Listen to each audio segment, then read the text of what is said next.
nobody ever went to a game and said, "Man, I was such a great game," even though I didn't have a single kill. Okay, everyone, we are without a couch today. Doesn't mean that there's not as much wisdom as before. The couch of wisdom will be back soon. The couch of wisdom is on the transporter coming here because we moved. This is part of our new office. Pretty damn huge, actually. Yeah. Audio is terrible here. The echo is terrible, but we don't have the furniture yet because we moved really quickly and it's completely empty. We tried our best to put some patch walls. Yeah, to put some patch walls there. Look how many patch walls. To break the audio a little bit, but yeah. There's even one here that you don't see. It's not helping much, but anyways, that's what we got. And now we have to choose a topic. So Chris, come in. Let's choose the topic. There is one interesting that I saw in the list, which is the most painful hit you've ever received. Craziest games we've been to. Many players or few players? What is more fun? That sounds interesting I like as well. Yeah. Okay, so let's discuss if it's better to play with few people versus more people. Okay. Yen, what's your take? There are pros and cons. I mean, generally I think more people is fun, more targets. But there is like this threshold on which like you cannot even play anymore. For example, depends on the size of the field. If it's a huge ass field, depends on if you have a high cap or not. I mean, if I would be running a GBB, I would probably say the same. No, that's not the thing. You just one shot, one hit. You know? Yeah, still that's only 120. Yeah. You can only shoot 120 people with one. This reminds me of a huge ass game that I participated in, and it was unofficially the biggest game ever in Czech Republic. We had essentially the whole city, you know, these Russian panel houses, the huge boxes essentially. There were like 10 or 12 of those. You could go all the way up, you could play anywhere you wanted, and it was 3,000 people. It was near Prague.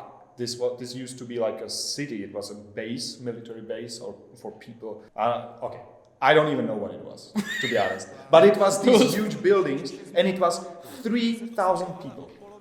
That's only 10 hectares. So if you say unofficial record, because they didn't invite the guys for. I thought it's like I don't know what it was, and it was unofficial, and we just played there. And it was 3,000 people. People still leaving. Like the people are just hiding in the house, going like, "Man, what's going on out there?" It was. Maybe I will find some pictures. Maybe I could put some pictures. I don't know if there was something. Anyways, it was. You can probably find it in the newspaper where it goes like weird people invading city with toy guns. No, seriously, it was on the TV. There was TV Nova, I believe. That's one of the stations in Czech Republic. Yeah. So they recorded, and I think I was even in one of the shots, like running in the background somewhere. Yeah, with a trivia. No. It was years ago. I was still running my the 552 SIG 552 AG from the Marui. Oh, that was my first gun. Yeah, like you talked about proper electric gun. And okay, back to the topic. Was it great? No. It sucked because there was essentially this one front, one line, and there was always like 50 people running at you.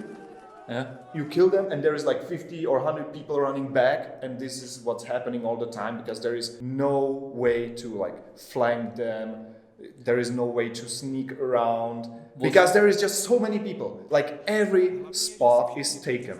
And there is like always like 3 people under one tree. And it's like, oh, there is a guy. And suddenly like 10 people start shooting at him. Because there's just so many people around you. It's crazy. Sounds like you could just throw bags of BBs around and get shit ton of kills. Yeah, there were people with grenade launchers just shooting randomly into bushes. And they always hit somebody. Yeah, there are people probably. It was really ridiculous. Yeah. Amazing experience, but would I participate again? I also think amount of people does not say much, I think. For me, it's area, then density of cover, and then people. Yeah. No, it's not just people density, it's also cover density. Because let's say you play at a football field, 2 players is already too much. Because you can only hide behind the goal, not even. So I think it's those 3 factors. If you go to Borderline, there's 2,000 people. Doesn't matter, you still walk the entire day, you don't shoot a single time, and you go home and you're pissed. And then you go to a game with a CQP hall with 50 people and you can't even go out of the respawn. I would even say that one of the better games, probably not the best games, but really good games is when I just play with my team, which is 8 people. We play against each other in a smaller area, and you know that these people are really good, so you are like pumped, and you really try your best. We are charging all the time, so it's constantly moving, and you are exhausted after that, and it's a really, really good game. No, that's what I'm gonna say. It also depends on the quality of the players. The players, yes. If everybody is and that's one of the downside of a lot of people. The quality always drops. Yeah, that's true. Because a lot of people attract people who don't play that much. They're like, oh, I only play once a year. I go to this biggest game, and then I just camp because I don't know, maybe I don't have the stamina. I don't have. Yeah. And because there is so many people, you can camp because there is always somebody who comes at you, doesn't know about you, and you just get the kills. But is it fun if you are just like laying under a bush and just hit? I think it is fun, but you compromise other people's fun a lot for your own fun. Yeah, you basically like stealing fun from them. Yeah, keeping it for yourself. That's what Airsoft is all about. It's stealing the fun from them. It's a trade-off. There is like a box of fun, and everybody just taking from it. It's actually it's a pie. So an Airsoft game is a pie of fun, and everybody tries to get as much as possible. Yeah. Because if you go, nobody ever went to a game and said, "Man, I was such a great game." Even though I didn't have a single kill, like nobody ever said that. True. Yeah, it's always. I think it's so funny. You serve that other people's fun. You defeat these other people's fun. Yeah. Really. It's when you go to a game and people say, "Man, this is a great field." It doesn't really depend if it's a great field. Like if they had a ton of kills, it's a great field. I would say field is like 30 to 40% of the fun, because if it's a shitty field and there is no cover or it's just branches and you cannot even go through a forest, then it's like doesn't matter if the players are good. If you go to this field and you have 100 kills a day and you get killed one time, was it a bad game? Yeah, okay. Yeah, I think the kills you make really make the difference. I mean, I know it's awful to say it's not good sportsmanship and all that, but when you talk to people, it just highly depends on their kill-death ratio. And this is also what brings the problem of cheating, I think. Yeah. Because the joy comes a lot from taking out people and moving on. It's like, oh, I killed this guy, and then I move forward, I killed this guy. Like, oh, it's a good day. And then you die, and you're like, this field, there's so many cheaters on this field. Yeah. But anyways, okay, more people, less people. Depends, I guess. Depends, totally depends. What makes the fun for you in a game, Jan? For me, fun, like if I play with M4 with assault rifle, kill numbers kind of makes it interesting. Like every time you charge, you go. For me, it's like suicide mission. You go on and see how many people you take out. But if I play sniper rifle, it's not depends strictly on number of kills. More like how did I kill them? If it's a good shot, if it's like a good one shot hits. Yeah, if it's a good shot. If a guy like took me 3 shots to take out, it's actually more feel like a failure than anything else. I have to shoot like 10 shots. I don't deserve this kill. Yeah, it's like stay in game. It's fine. Yeah, it's like Because, I mean, for me, if it's one shot and if you really find a good spot. So if you miss a guy, do you blame it on you playing, or do you blame yourself 5 days ago taking on the gun? Normally taking on the gun. Really? Well, it depends if it's the gun's fault, which is ultimately your fault, but sometimes maybe the hop-up is not working and you miss because of that, which is also your fault. It's also a gun's problem. That's still a gun's problem if a hop-up fails. The idea is that's a pursuit for the ultimate sniper rifle. What I'm just wondering, if you see a guy and you pull the trigger and you don't hit him, do you think I have to go closer, or do you think I have to tune my gun to that? Normally the latter.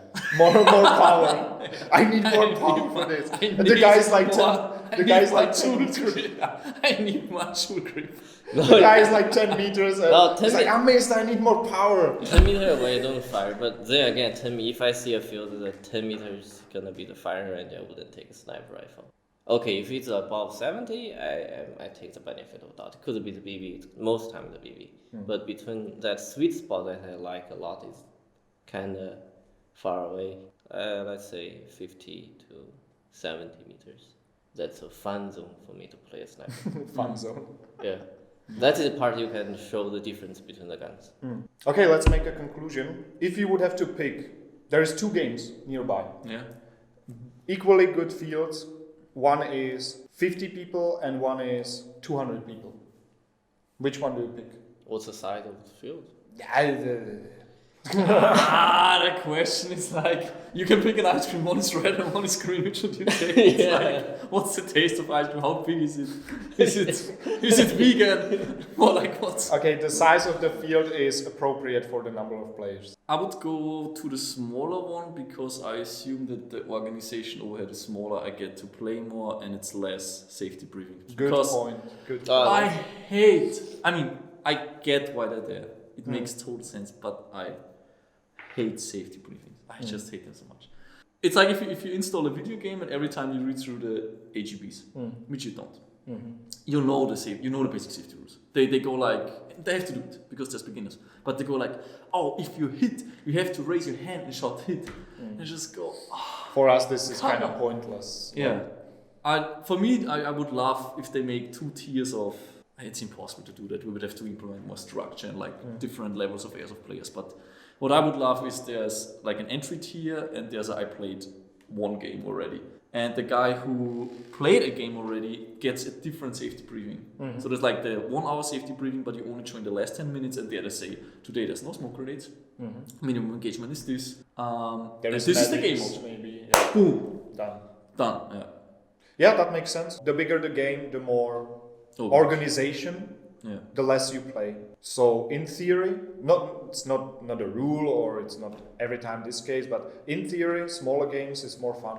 I mean, think about a milsim. You prepare for, it's maybe a bad example, but for a milsim you prepare for like 10 hours, then you drive there for 8 hours, then you arrive 3 hours too early, you wait, and all of this can be enjoyable. It can be enjoyable, but it can also sometimes be like already standing here for 5 hours. And now I have to listen to a 1 hour safety briefing. It just takes. Okay, that's it. Smaller games, more fun, easier to attend, I guess. Bigger games, new experience.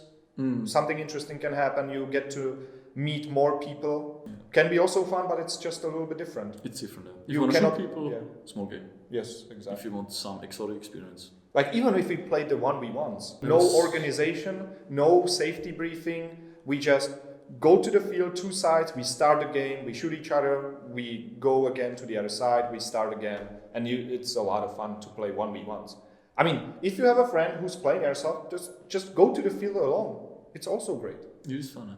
It's great. I mean, that's how it started, just me and a bunch of friends and we play. Going somewhere we're not allowed to play. There was an abandoned place, we just go there. Don't start like this, please. It ruins the sport. Like, that's how we get Airsoft banned. I mean, we all did it, but... You shouldn't. Fuck, please don't, Back then we didn't know that as a community, and if you do that, you probably fuck over the entire sport. It gets banned in one country, it's in the newspaper, it gets banned and banned and banned, so... Then pretty soon we all play with jaw blasters. Yeah, then we all play with Nerf guns. Gosh. Nerfs are great for the office. You can shoot your coworkers, but like Airsoft, no. Okay, proper outro. Thanks for joining the Couch of Wisdom. The Couch of Wisdom without the couch. We enjoyed your topics input. Put more topics below, please, and we see you on the next discussion round. Yep. See ya. If you have ideas, put them below. Gonna read them, and we will discuss them. See ya. See ya. So like the Teletubbies. Okay. This was good. That was good.